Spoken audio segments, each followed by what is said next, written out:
지금 수요일에 계속해서 이제 레위기에 기록되어 있는 5가지 제사, 하나님께서 이스라엘 백성들에게 가르쳐 주신 5가지 제사에 대해서 하나씩 말씀을 살펴보고 있는데요. 지난 3주간 이제 번제와 소제를 살펴봤고요. 오늘 우리가 읽은 3장에 나오는 말씀은 화목제라는 제사에 관한 말씀입니다. 화목제. 이 화목제는 다른 제사들과 달리 이제 세부적으로 3가지 종류의 제사가 있습니다. 감사제가 있고 서원제가 있고 자원제가 있어요. 감사제는 말 그대로 감사한 마음으로 드리는 겁니다. 병이 나았다든지 전쟁을 치르고 돌아왔다든지 긴 여행에서 무사히 돌아왔다든지 하나님 앞에 감사한 마음을 가지고 드리는 제사가 이제 감사제라고 한다면, 하나님 앞에 서원한 것을 이제 이행하면서 드리는 서원제가 있고, 또 특별한 일이 없지만 그럼에도 불구하고 하나님 앞에 자원하는 마음으로 자발적으로 드리는 자원제, 이렇게 구분이 되어 있는 제사인데요.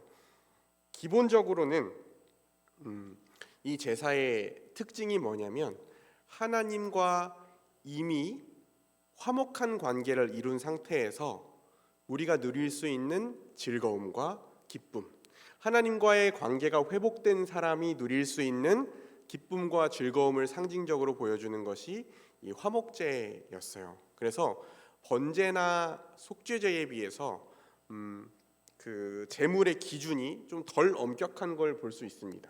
번제와 차이점을 보면, 번제는 흠없는 수컷만을 드리게 되어 있었는데, 오늘 읽어보면 아시겠지만 이 화목제는 암컷도 드릴 수 있게 되어 있어요. 수컷이나 암컷, 소나 양이나 염소의 암컷이나 수컷을 흠없는 것으로 여호와 하나님께 드리게 되어 있습니다. 아까 말씀드린 대로 하나님과의 관계가 회복된 상태에서 드리는 즐거움에 더 포인트가 맞춰져 있기 때문입니다. 그래서 오늘은 이 화목제를 살펴보면서 우리가 하나님과의 관계에서 중요하게 여겨야 될 것들이 무엇인지를 본문을 통해서 한번 생각해 보려고 하는데요. 첫 번째로 생각해 볼 것은, 하나님과의 관계에서 우리는 반드시 죄를 제거해야 된다는 것입니다.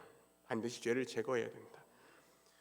방금 말씀드렸듯이 화목제물은 하나님 앞에서 죄를 용서받기 위해서 드리는 속죄제나 하나님과의 관계를 유지하기 위해서 지속적으로 드렸던 번제와는 달리, 이미 하나님과의 관계가 회복된 상태에서 누리는 즐거움을 강조하는 제사입니다. 근데 그럼에도 불구하고 이 화목제를 드리는 순서 가운데 하나님께서는 속죄를 위해서 해야 했던 행동을 반복해서 가르쳐 주십니다.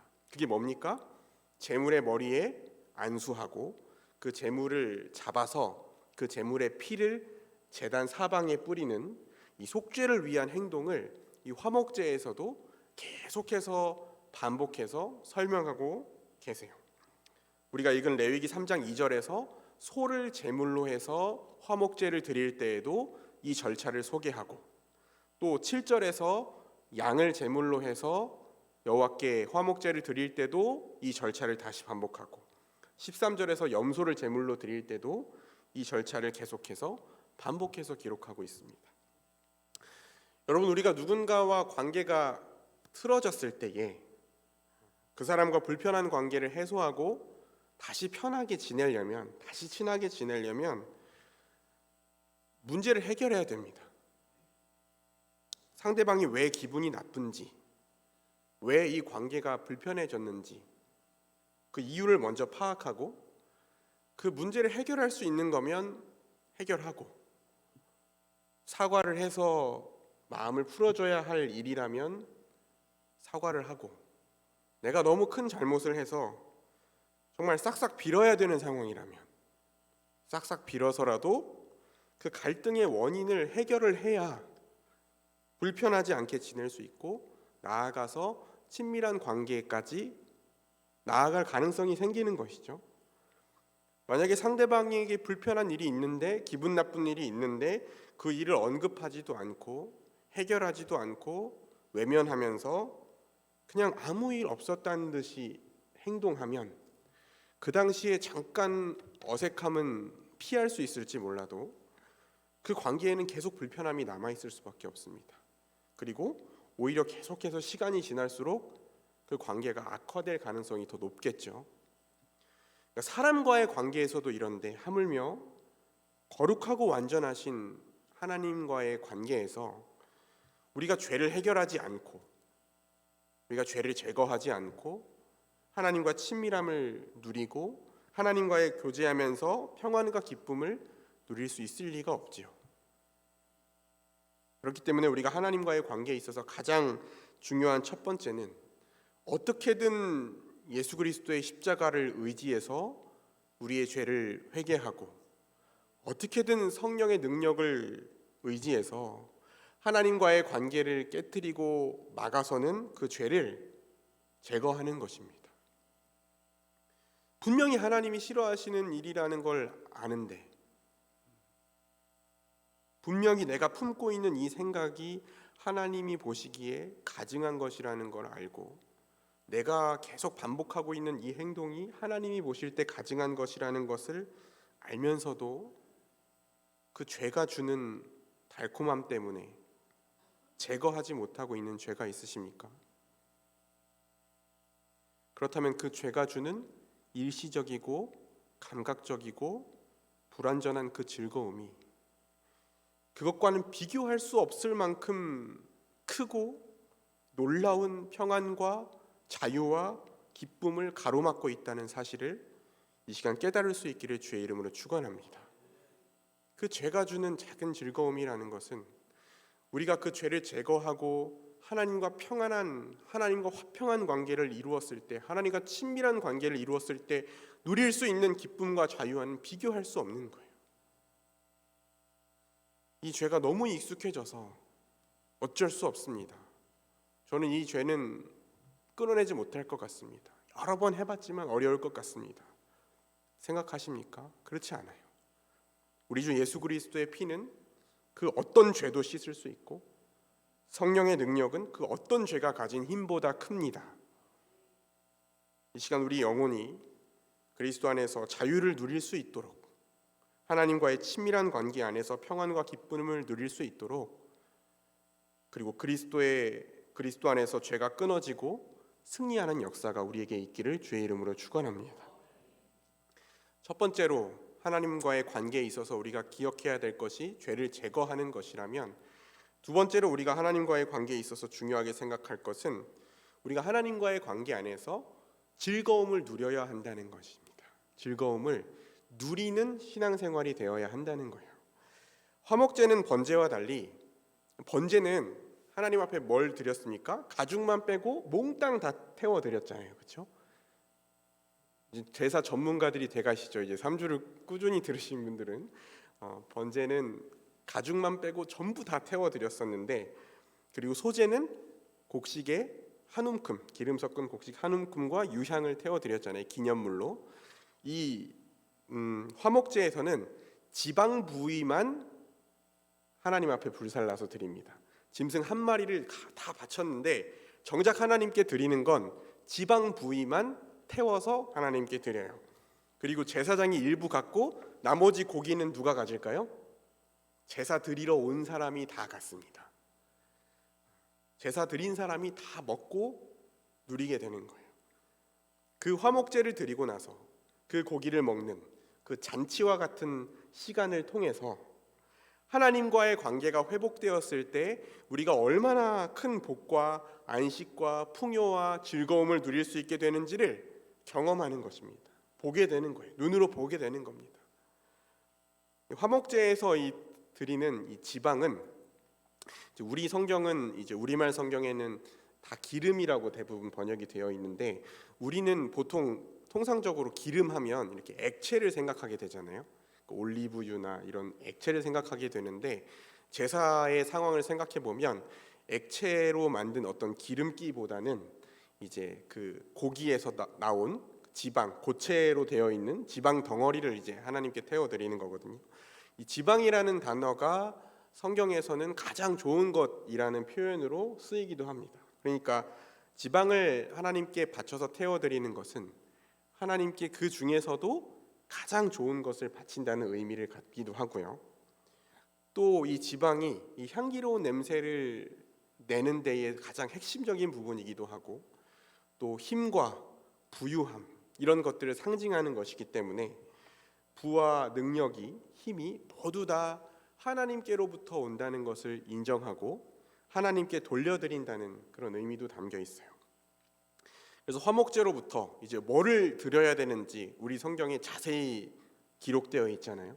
지금 오늘날 우리에게는 그렇게 중요하게 여겨지지 않지만 당시에 직접 제사를 드려야 됐던 이스라엘 백성들에게는 굉장히 중요한 지침이거든요.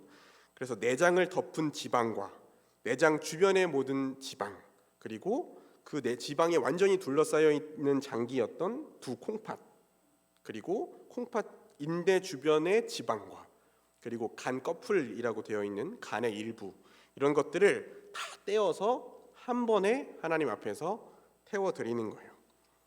그리고 또 하나 재밌는 부분이 있는데, 저도 이번에 화목제를 연구하면서 처음 알게 된 부분인데요. 이 소와 양과 염소를 드리는데 다 똑같습니다. 내용이 다 똑같은데 양을 화목제로 드릴 때만 특별히 드리는 부위가 있어요. 9절을 한번 읽어보겠습니다. 9절, 3장 9절을 보면 같이 한번 읽어보겠습니다. 그는, 시작. 그는 그 화목제물의 제물 중에서 여호와께 화제를 드릴지니 그 기름 곧 미골에서 밴 기름진 꼬리와 내장에 덮인 기름과 내장에 붙은 모든 기름과, 여기까지 읽겠습니다. 다른 동물에는 없는 하나님께 바쳐 드리는 부위가 뭐냐면 기름진 꼬리예요. 기름진 양의 꼬리, 이걸 하나님께 드린다는 거예요. 여러분, 우리는 이제 소 꼬리는 고아 먹어봤어도 양 꼬리는 낯설잖아요. 근데 이 양의 제사에만 특별히 추가되어 있는 부분이 이 기름진 꼬리를 베어서 여호와께 드리라는 건데, 이 기름진 꼬리는 옛 팔레스타인에 있었던 양들에게 있는 부위라고 합니다. 그림을 한번 보실까요? 저렇게 생긴 양들이 있었다는 거예요. 그래서 이 양들이 우기가 되면 풀을 막 뜯어 먹는데 그 낙타가 양분을 저장하는 것처럼 꼬리에 양분과 기름을, 지방을 저장했다가 건기가 되면 그 양분을 이용해서 살았다고 합니다. 요새는 이제 축산 기술이 발달돼서 저 꼬리를 이제 없애거나 양분이 이제 꼬리로만 다 몰리지 않도록 이렇게 해서 이런 모습이 아니라고 하는데요. 우리가 잘 알고 있는 고대 그리스 역사가 헤로도토스의 기록을 보면 이 양의 꼬리가 너무 무겁고 커서 이 양이 꼬리를 질질 끌고 다니다가 다치기도 하고 부러지기도 하고 이랬다는 거예요. 그래서 저 그림을 보면 목자들이 양의 꼬리를 받치는 수레를 만들어 가지고 꼬리를 끌고 다니다 다치지 않도록 저렇게 수레를 만들어서 꼬리에 받쳤다, 이렇게 기록이 있다고 합니다. 어쨌든 이 부위가 이 지방이 풍부하게 들어있는 부위로서 이 고급 식재료로 쓰이기도 했던 것 같은데, 이 양을 화목제로 드릴 때는 그 내장에 있는 지방과 함께 이 꼬리를 하나님 앞에 함께 태워 드렸다는 기록이 있습니다. 그리고 우리가 화목제를 살펴보면서 또 하나 좀 특별하게 주목할 단어가 있는데요. 음식이라는 단어예요. 음식. 16절을 한번 보겠습니다. 16절 같이 한번 읽어볼까요? 제사장은, 시작. 제사장은 그것을 제단 위에서 불사를 지니 이는 화제로 드리는 음식이요 향기로운 냄새라. 모든 기름은 여호와의 것이니라. 아멘. 여러분, 우리는 성경에서 여호와께 드리는 제사를 음식이라는 단어로 표현하는 게 어색합니다. 우리나라의 전통적인 무속 신앙에서는 우리가 조상들에게 제사를 할 때 음식을 바치잖아요, 그렇죠? 음식을 바치고 그 조상 신들이 와서 그 음식을 먹고 그 후손들에게 복을 준다, 이렇게 믿었지 않습니까? 고대 근동에 있는 많은 이방 종교들도 그런 비슷한 신앙을 가지고 있었어요. 자기들이 섬기는 신에게 음식을 차려놓고 바치면 그 신이 그 음식을 먹고 맛있게 먹고 그 백성들에게 복을 내려주는 이런 신앙 체계가 있었단 말이에요. 그런데 성경은요, 제물을 하나님께 음식으로 드리고 하나님이 오셔가지고 그 음식을 드시고 복을 준다, 이런 개념을 거부합니다. 성경은. 하나님은 부족함이 없으신 분이시고, 하나님이 먼저 우리에게 베풀어 주신 은혜를 베풀어 주시고, 하나님이 우리를 찾아오셔서 우리에게 언약을 맺으시고 우리에게 먼저 은혜를 베풀어 주시고 구원을 베풀어 주시면, 그 하나님의 은혜에 합당한, 우리가 그 하나님의 은혜에 감격해서 하나님 앞에 은혜에 대한 반응으로 예배하고 제사하는 것이지, 우리가 하나님께 먹을 것을 공급해 드린다, 하나님이 그 음식을 먹고 그것을 의지하여서 사신다, 이런 개념은 없습니다. 그럼에도 불구하고 이 화목제에서 음식이라는 표현을 한 것은, 아까 말씀드렸던 것처럼 이 화목제가 잔치의 성격을 가지고 있기 때문에 그래요. 잔치의 성격, 하나님 앞에서 먹고 마시고 나누는 그 즐거움과 풍성함을 드러내는 성격을 갖고 있기 때문에 그렇습니다. 성경을 보면 실제로 화목제를 드린 다음에 언약을 맺은 백성들이 함께 실제로 식사를 하는 장면들이 나와요. 하나님 앞에 화목제를 드리고 먹고 마시는 장면들이 나옵니다. 출애굽기 24장 5절을 한번 보겠습니다. 5절과 11절을 제가 한번 읽어보겠습니다. 이스라엘 자손의 청년들을 보내어 여호와께 소로 번제와 화목제를 드리게 하고, 하나님이 이스라엘 자손들의 존귀한 자들에게 손을 대지 아니하셨고 그들은 하나님을 뵙고 먹고 마셨더라. 이스라엘 백성들이 시내산에서 하나님과 언약을 맺은 뒤에 하나님과 하나님의 백성으로서 언약을 체결한 뒤에 이런 장면이 나옵니다. 또 한 군데만 더 보겠습니다. 사무엘하 6장 16절에서 19절인데요. 이 부분도 제가 한번 읽어보겠습니다. 여호와의 궤가 다윗 성으로 들어올 때에 사울의 딸 미갈이 창으로 내다보다가 다윗 왕이 여호와 앞에서 뛰놀며 춤추는 것을 보고 심중에 그를 업신여기니라. 여호와의 궤를 메고 들어가서 다윗이 그것을 위하여 장막 가운데 친 장막 가운데 그 준비한 자리에 그것을 두매 다윗이 번제와 화목제를 여호와 앞에 드리니라. 다윗이 번제와 화목제 드리기를 마치고 만군의 여호와의 이름으로 백성에게 축복하고 모든 백성 곧 온 이스라엘 무리에게 남녀를 막론하고 떡 한 개와 고기 한 조각과 건포도 떡 한 덩이씩 나누어 주매 모든 백성이 각기 자기 집으로 돌아가니라. 이렇게 하나님 앞에 화목제를 드린 후에 백성들이 함께 음식을 나눠 먹으면서 즐거워하고 기쁨을 누렸던 장면들이 성경에 기록되어 있어요. 여러분, 신앙생활에 경건하고 엄숙한 면이 있죠. 또 두렵고 어려운 면도 있습니다.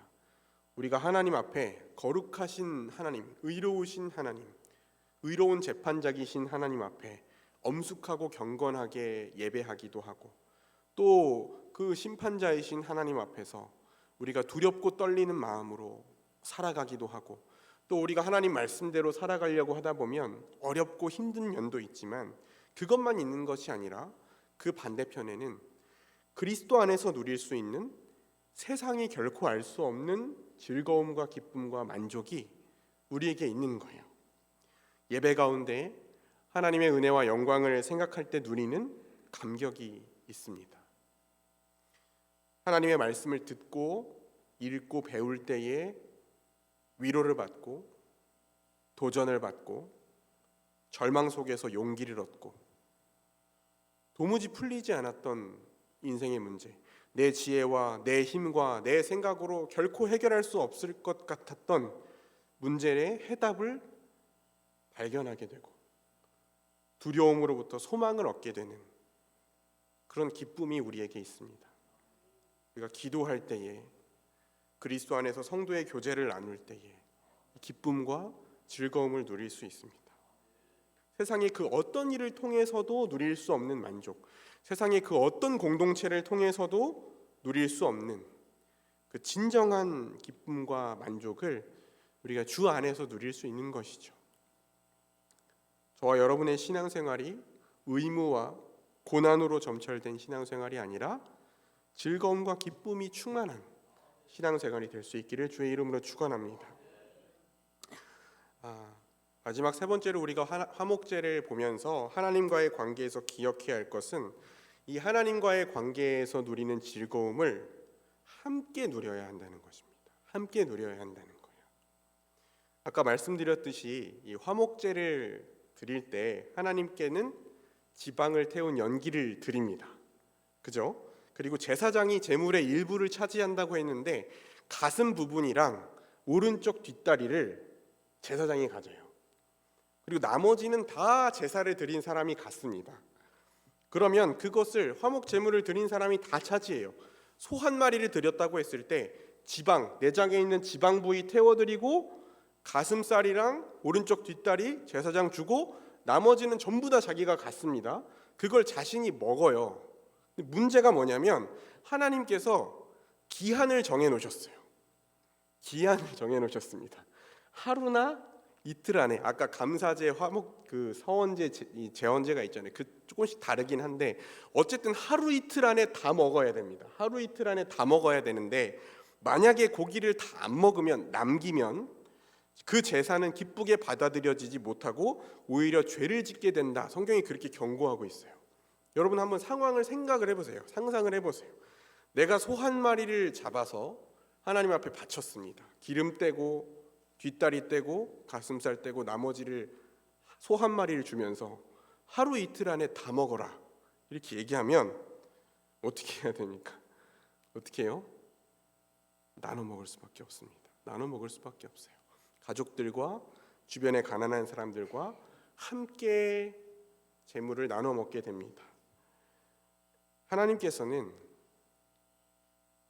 우리가 하나님과의 관계가 회복된 상태에서 복과 안식을 누리고 기쁨과 즐거움을 누리는 삶을 살기를 원하시는데 그것을 혼자 누리는 것이 아니라 공동체가 함께 누리기를 원하셨어요. 그래서 이런 규칙을 세우고 이스라엘 백성들에게 가르치신 것입니다.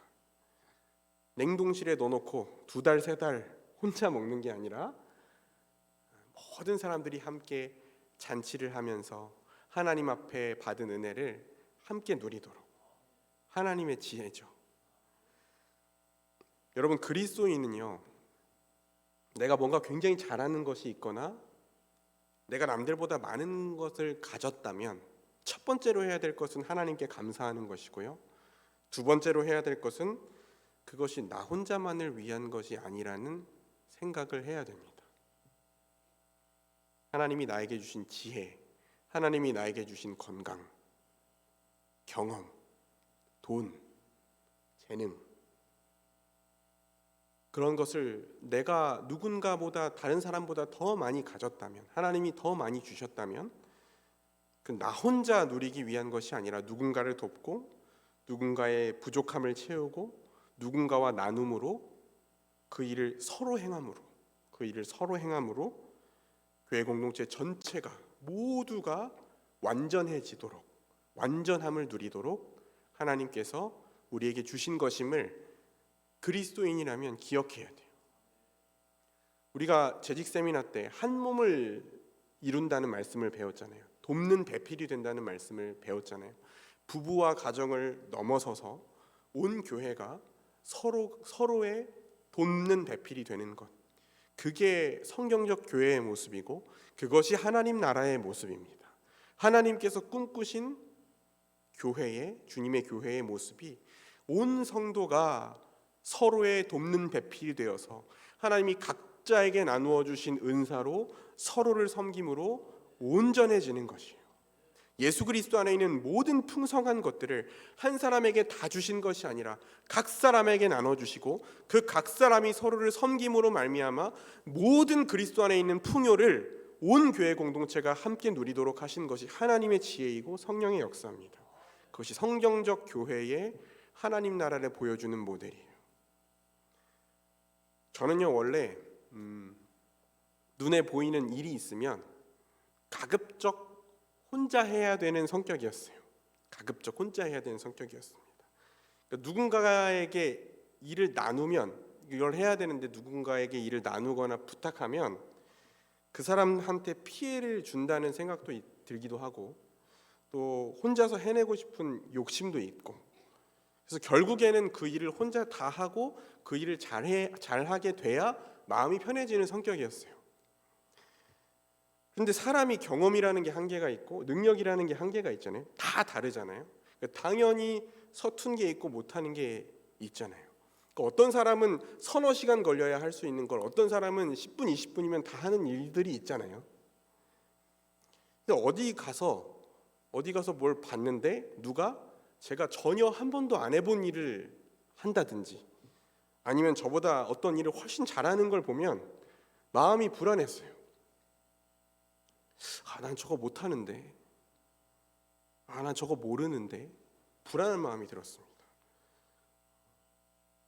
누군가에게 인정받아야 되고 잘해야 되고 모든 것들을 잘 해내야 된다는 생각 때문에 나의 부족한 부분을 늘 바라보면서 항상 불안함이 있었던 것 같아요.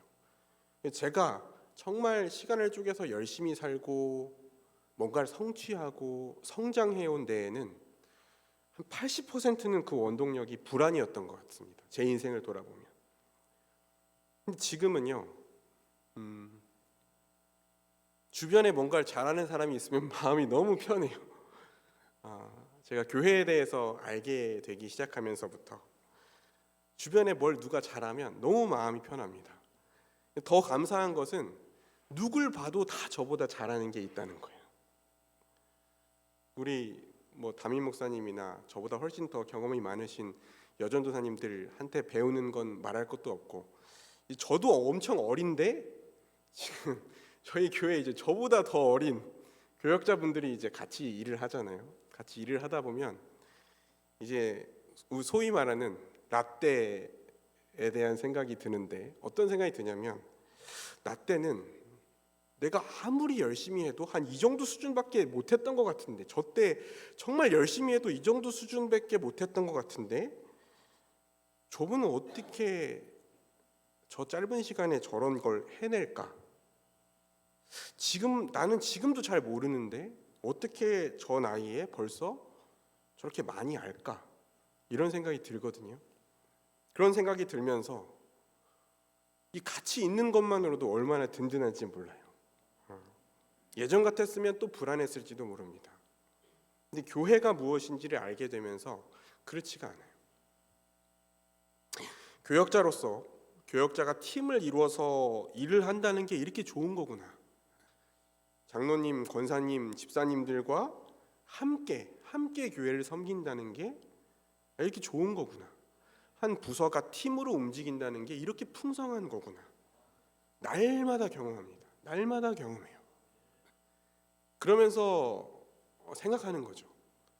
그럼 내가 잘할 수 있는 건 뭘까? 하나님이 나에게 맡기신 몫은 뭘까? 내 자리는 어디일까? 내가 이 공동체를 위해서 줘야 할 것, 내가 이 공동체를 위해서 헌신해야 할 것은 무엇일까를 부지런히 찾고 부지런히 섬기는 것이 기쁨이고 즐거움입니다. 그리고 또 저의 약점을 좀 얘기하자면, 저는 그 마음을 표현하는 걸 잘 못했어요. 지금도 잘 못하지만 제 것을 나누거나 마음을 표현하는 걸 참 못했습니다. 그러니까 지금도 저는 제 자신한테도 인색한 편이고 다른 사람에게도 인색한 편이에요. 객관적으로 봤을 때 제가 그렇습니다. 이게 성격이 그렇다고 볼 수도 있는데 익숙하지 않아서 그런 것도 있었거든요. 그러니까 마음은 저 사람을 생각하는 마음이 있는데 어떻게 내 마음을 표현해야 할지, 뭘 어떻게 줘야 할지 안 해봐서 못하는 부분들도 있었어요. 고민해도 잘 안 되는 부분이었습니다. 조금씩 나아지고 있는 걸 느끼는데 받아 보니까 할 수 있게 되고 또 옆에서 보면서 할 수 있게 되더라고요. 교회 안에서 이 다른 사람에게 자신의 진심을 왜곡하지 않고 상처 주지 않고 마음을 잘 표현하는 사람들이 있잖아요. 그런 분들을 보면서 배우고, 또 작은 것 하나라도 나누면서 표현하는 분들이 있는데 잘하는 분들이 있잖아요. 그런 분들을 보면서 이제 배워갑니다. 목사로서 성경은 제가 가르치지만 삶은 수많은 성도님들의 삶을 통해서 배우면서 제가 자라가는 것을 경험해요. 이 교회 공동체 안에서 신앙생활을 하면서 그렇게 제가 자라가는 것을 경험합니다. 우리 대전 남부교회가 그리스도에게까지 자라가되, 오늘 기도하셨고 우리가 표어로 세웠지만 그리스도에게 이르도록 자라가되 경쟁적으로 자라가는 거 말고, 혼자 자라가는 거 말고, 질서 없이 자라가는 거 말고, 올해 표어처럼 함께 부둥켜 안고 서로가 서로의 돕는 배필이 되어서 서로를 온전하게 하며 함께 자라가는 공동체가 될 수 있기를 주의 이름으로 축원합니다. 말씀을 정리하겠습니다. 우리는 그리스도 안에서 구원받은 하나님의 백성으로서 예수 그리스도의 십자가로 말미암아 하나님과의 관계가 화목하게 된 주의 백성으로서 그 놀라운 즐거움과 기쁨을 누리며 살아갈 수 있는 그 자격을 얻게 됐어요. 그럼에도 불구하고 우리는 하나님 앞에 끊임없이 그 하나님과의 친밀한 관계가 멀어지지 않도록 우리의 죄를 끊임없이 회개하고 우리의 삶에서 성령의 능력을 의지하여서 죄를 끊어내는 노력을 피 흘리기까지 해야 합니다. 그리고 고난과 의무만 쫓는 것이 아니라 정말 그 안에서 교회 공동체 안에서 예배를 통하여서 주의 말씀을 통하여서 성례를 통하여서 하나님이 주신 모든 은혜의 수단을 통하여서 그리스도 안에 있는 모든 풍성한 것들을 기쁨과 즐거움을 날마다 받아 누릴 수 있는 저와 여러분이 되시기를 주의 이름으로 축원합니다. 그리고 그것을 혼자 누리는 것이 아니라 우리 교회가 함께 화목제를 드린 뒤에 모든 동네 사람을 다 불러 모아서 함께 먹고 마시고 나누면서 기뻐했던 이스라엘 백성들처럼 함께 그 신앙생활의 즐거움을 누리며 그리스도를 닮아갈 수 있기를 주의 이름으로 축원합니다. 기도하겠습니다.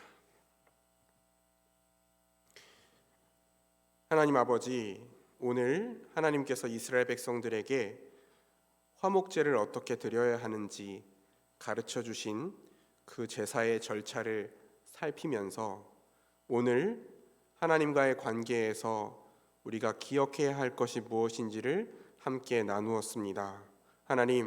하나님께서 우리에게 가르쳐 주신 대로 우리가 하나님의 은혜 아래 기쁨과 즐거움을 마음껏 누리며 살아가게 하시되 우리 교회 공동체가 한 몸, 한 가족, 한 뜻을 품고 하나님 안에 있는 모든 것들을 함께 누리며 그리스도를 닮아갈 수 있도록 인도하여 주옵소서. 예수님 거룩하신 이름으로 기도합니다. 아멘.